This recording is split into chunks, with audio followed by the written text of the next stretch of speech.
अस्सलाम वालेकुम जी, मेरा नाम आमिर बिलाल है।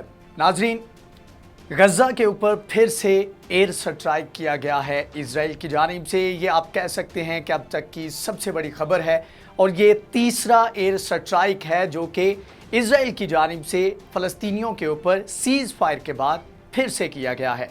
इसकी रीज़न्स क्या हैं और इसके पीछे बहाना क्या बनाया गया वो आपको मैं बाद में बताता हूँ, और वो इंतहाई मज़े का खेज़ है। उसकी डिटेल मैं आपको बताता हूँ, लेकिन पहले आपको बता दूं कि इसको किस तरह से रिपोर्ट किया गया है, कौन कौन से जरीदे ने इसके ऊपर खबर दी है। और जब ये मैं वीडियो रिकॉर्ड कर रहा हूँ उससे कुछ घंटे, मतलब कि 1 या 2 घंटा पहले ये खबर जो है ये सामने आई है।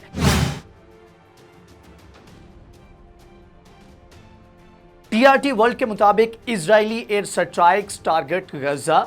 उसके बाद फोर्ब्स लिखता है कि Gaza flares up again, Israel carries out air strikes after balloon attacks from militants। उसके बाद रॉयटर्स लिखता है Israel strikes Hamas site in Gaza over fire balloons। उसके बाद द गार्डियन जो है वो भी तकरीबन सेम चीज़ लिखता है। आउटलुक कहता है कि Israeli launches air strike on the Gaza after incendiary balloon sparked small fires। मतलब कि छोटी सी आग के ऊपर जो है ये एयर स्ट्राइक किए गए हैं। डॉन लिखता है Israeli strikes Gaza after Hamas launches air strike. और अब सूरत हाल देखें कि ये एयर स्ट्राइक तीसरी मरतबा ये वायलेशन की गई है सीज़ फायर की, और तीनों मरतबा जो बहाना बनाया गया वो इंतहाई मज़े का खेज़ था।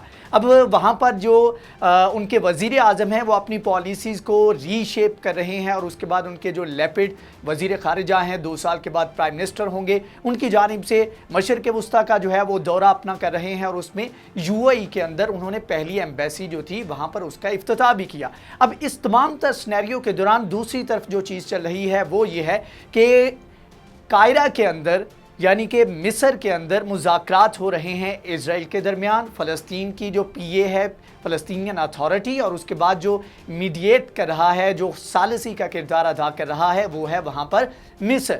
अब वहाँ पर जो प्रेशर बिल्ड किया जा रहा है, जो कोशिश की जा रही है वो ये की जा रही है कि मुज़ाकरात जो है वो देर पा हों, एक कंक्रीट किस्म का एग्रीमेंट जो है वो सामने आ सके। लेकिन इसके बावजूद कोई भी बहाना बनाकर एयर स्ट्राइक जो है गजा के ऊपर किया जा रहा है। तकरीबन 20 दिन पहले दूसरा एयर स्ट्राइक किया गया था और उससे पहले एयर स्ट्राइक किया गया था, और हर मरतबा जो रीज़न थी वो बिल्कुल मौजे का केस थी। आप कह लें कि देखें, आपके ऊपर कोई अटैक करता है, आपकी सरजमीन के ऊपर आपकी इंफ्रास्ट्रक्चर जो है उसको नुकसान पहुंचाते हैं, तो आपका राइट बनता है आप उसको जो है स्ट्राइक बैक करें। और फिर होता यह है, जो प्रोटोकॉल है पूरी दुनिया के वो ये है कि जितना आपको नुकसान हुआ है आप उस तरह नुकसान कर दें। इससे पहले जो स्ट्राइक किए गए उसमें यह था कि जंगल के अंदर 1-2 जगह पर छोटी मोटी आग लग गई, और उसके बाद जो है बिल्डिंग्स को निशाना बनाया गया, वहाँ पर लोग शहीद हुए, बच्चे शहीद हुए, और इस तरह से रिस्पॉन्ड किया जा रहा है इजराइल की जानिब से। अब अगले हिस्से में बात करते हैं कि किस तरह का ये स्ट्राइक था, कहाँ ये स्ट्राइक किया जाना चाहिए था और कहाँ ये स्ट्राइक किया गया है, और हमास का इसके ऊपर रिएक्शन क्या है, उसके ऊपर डिटेल में अगले हिस्से में बात करते हैं। अच्छा जी, सूरत हाल ये है कि अल जजीरा के मुताबिक Israeli air raids target Gaza for the 3rd time since May ceasefire. मतलब कि मई के सीज़ फायर के बाद से अब तक ये तीसरा हमला है, और नॉर्मल हमला नहीं, एयर स्ट्राइक किया गया है और वहाँ पर बिल्डिंग्स को निशाना बनाया गया है। अब इसमें जब डिटेल में जाते हैं तो अल जजीरा कहता है कि द कॉन्फ्लिक्ट किल्ड एटलीस्ट 256 फ़लस्तीनियन। जब ये 11 दिन का कॉन्फ्लिक्ट हुआ और उसमें उसने तादाद बताई कि ये इतने लोग और इतने बच्चे और इतना इंफ्रास्ट्रक्चर जो है वो तबाह हुआ। अब आगे जाके कहते हैं Israel said its fighter jets targeted a weapons manufacturing site in the Gaza Strip overnight on Friday. मतलब कि गजा स्ट्रिप के अंदर जो है एक जगह को, एक साइट को निशाना बनाया गया है, बिल्डिंग जो है उसको धमाकों से उड़ा दिया गया है, और इसके ऊपर ये जो बिल्डिंग उड़ाई गई है ये हमास की बिल्डिंग उड़ाई गई है।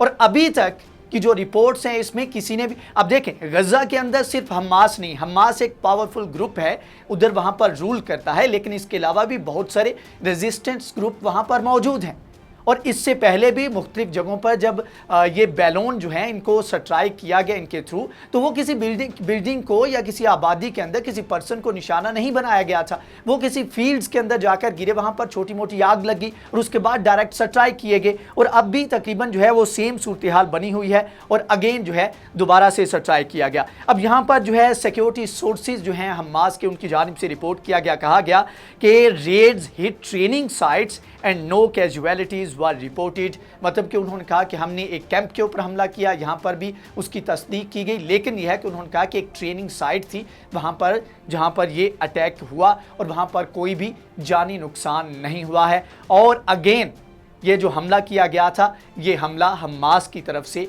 नहीं किया गया था। हमास जब भी हमला करती है तो वो बताकर करती है, इस तरह डायरेक्ट जो है या बताए बगैर हमला नहीं करती। अब आगे बात कर लेते हैं कि अब ये एक तरफ तो सीज फायर तो कर दिया गया, जिसकी वायलेशन तीसरी मरतबा देखने को मिली और इसके ऊपर ना इंटरनेशनल जो है मीडिया इसके ऊपर उस तरह रिपोर्ट करता है, अगरचे रिपोर्ट होता है, लेकिन अगेन जो इसकी सीरियसनेस है मामले की, उसके ऊपर कोई बात नहीं करता। और अगेन उस वक्त भी बात की गई थी कि इसके ऊपर कोई कंक्रीट किस्म का एग्रीमेंट होना चाहिए ताकि नेक्स्ट टाइम जो भी फ्रीक गजा की तरफ से या फ़लस्तीनियों की तरफ से या इजराइल की तरफ से कोई भी वायलेशन करता है तो उसके अगेंस्ट जो है कार्रवाई हो सके, उसको अकाउंटेबल किया जा सके। अब इसी चीज़ को लेकर कायरा के अंदर जो है मुज़ाकरात चल रहे हैं। ये मुज़ाकरात किस स्टेज के ऊपर हैं, इसके ऊपर बात कर लेते हैं अगले हिस्से में।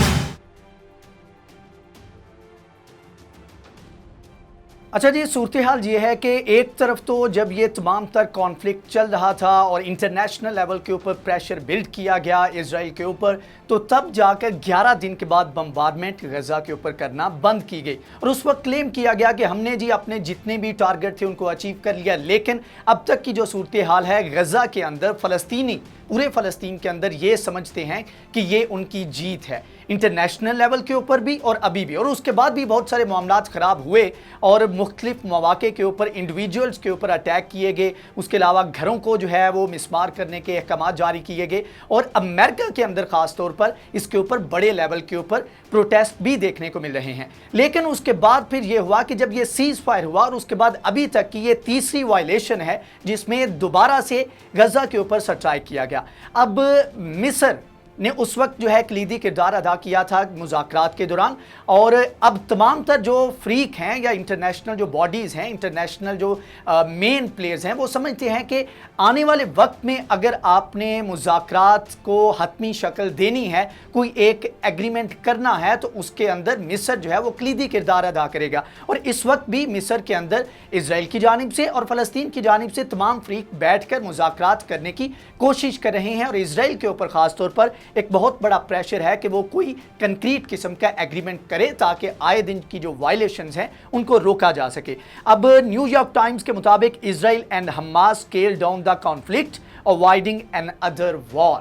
मतलब यह है कि एक और जंग जो है उससे बचने के लिए तैयारियां जो हैं वो शुरू की गई हैं, मुज़ाकरात जो है करने की कोशिश की जा रही है। अल मॉनिटर फिर लिखता है for Israel's new government Egypt की टू काम ऑन बॉर्डर विद गजा। मतलब यह है कि तमाम तर जो मामला है इसके अंदर जो की प्लेयर है वो मिस्र है। मिस्र को आप जो है यहाँ से नहीं निकाल सकते। मिस्र को इंक्लूड करके आप एक शेर हासिल बहस कर सकते हैं, एक कंक्रीट किस्म का एग्रीमेंट जो है वो सामने ला सकते हैं जिससे फ़लस्तीनियों का आए दिन की जो बम्बार्डमेंट की जाती है, उनको शहीद किया जाता है मासूम बच्चों को, तो उससे बचा जा सकता है। लेकिन एक और पहलू जो है वो ये है कि डिस्पाइट के तमाम तर प्रेशर इजराइल के ऊपर है, क्योंकि फ़लस्तीन एग्री है और मिस्र जो है ऑलरेडी अपना रोल प्ले कर रहा है, तो इजराइल के लिए मुश्किल है, क्योंकि इजराइल के लिए जो उसका आगे आने वाले दिनों में जो एजेंडा है उसको ये चीज़ सूट नहीं करती, क्योंकि एक बड़े लेवल के ऊपर मिलिट्री ड्रिल्स जो हैं इजराइल के अंदर IDF जो है वो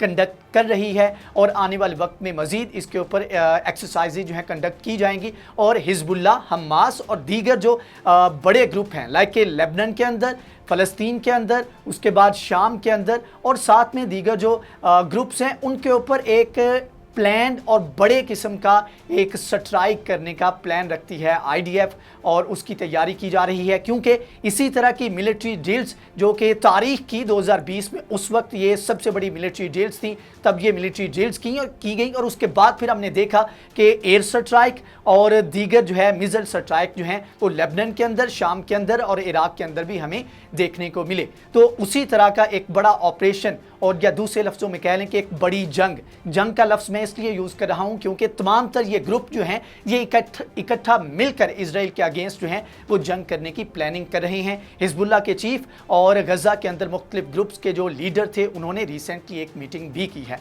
बहरहाल ये तमाम तर सूरत हाल इस वक्त इजराइल और फ़लस्तीन के अंदर चल रही है, जिसके बारे में मैंने आपको आगाह किया। अब देखना यह है कि हमास इसके ऊपर किस तरह रिएक्ट करता है, जिसके बारे में इंशाल्लाह आपको अपडेट करेंगे। आज की वीडियो से इतना ही। अगर ये वीडियो आपको पसंद आई है तो इसको लाइक करें, शेयर करें, हमारे चैनल को सब्सक्राइब करें। नेक्स्ट वीडियो में हाजिर होंगे, तब तक के लिए अल्लाह हाफिज़।